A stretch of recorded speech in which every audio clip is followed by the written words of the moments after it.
Let's be honest, we're tackling something today that can make almost anyone's eyes glaze over. Formal documents. You know, a notice from some government agency or a super complex contract. We're going to take a real-world example, cut right through all that jargon, and hopefully turn that confusion into some real confidence. You know the feeling, right? An official-looking letter shows up, and it's just this wall of text, filled with case numbers and weird titles like petitioner. Now, all that language is there for a reason. It's meant to be super precise so there are no misunderstandings. But for most of us, it just feels, well, overwhelming. But here's the thing, it really doesn't have to be that way. The secret is just knowing where to look and what you're looking for. It's actually a system. And that's exactly what we're going to do right now. We'll walk through that system and break this thing down piece by piece until it makes perfect sense. So, where do we even start? Simple. At the very beginning. The top of the page. Just like reading a map, the header gives us all the coordinates we need to figure out where we are and what we're looking at. And what's amazing is just how much information we get from these first few lines. Right away, we see who sent this, the Office of Administrative Hearings. We get a unique case number. Think of it like a tracking ID for this whole situation. And maybe most importantly, the title, Order Dismissing Petition. Boom. Instantly, we know the entire purpose of this document is to officially close something out. Okay, so we've got the what and the where, but who is this all about? Every single one of these formal documents has key players, and our next job is to figure out who they are. And there they are. On one side, we have the petitioner, Leo and Nancy Kotrodimos, and on the other side, the respondent, a community association. Just by finding these names, we basically uncovered the two sides of the story at the heart of this document. But what do those titles actually mean? These terms might sound fancy, but they're just there for clarity.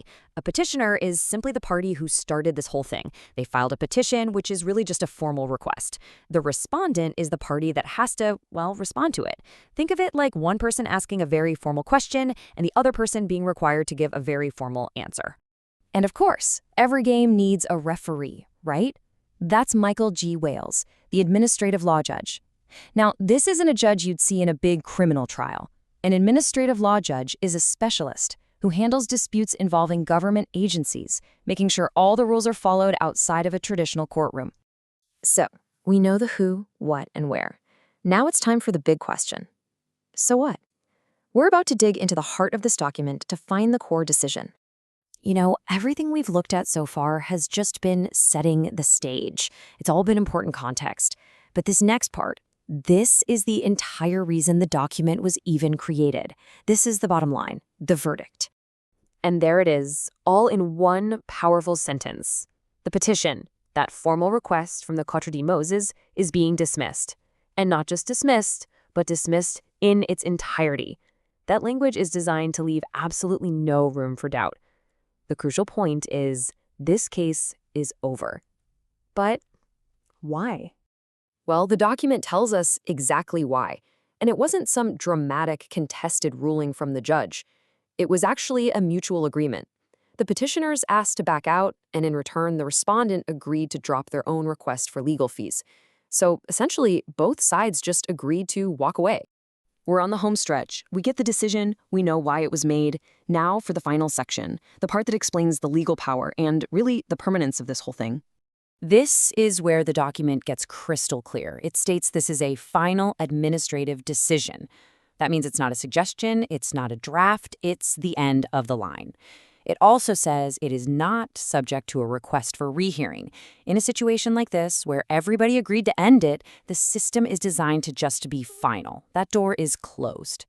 And to make it totally, completely official, it's stamped with a date.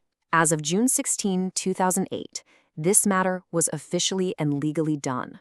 That date is like the definitive full stop at the end of the story, you see? This step-by-step approach, it's the key to unlocking any formal document. So, look at what we just did. We took a dense, kind of scary-looking document, and we decoded it with a simple framework. Who issued it, who's involved, what was decided, and what makes it official. This method isn't just for this one example. It works on contracts, notices, you name it. So the question is, what document in your life can you now tackle with a little more confidence?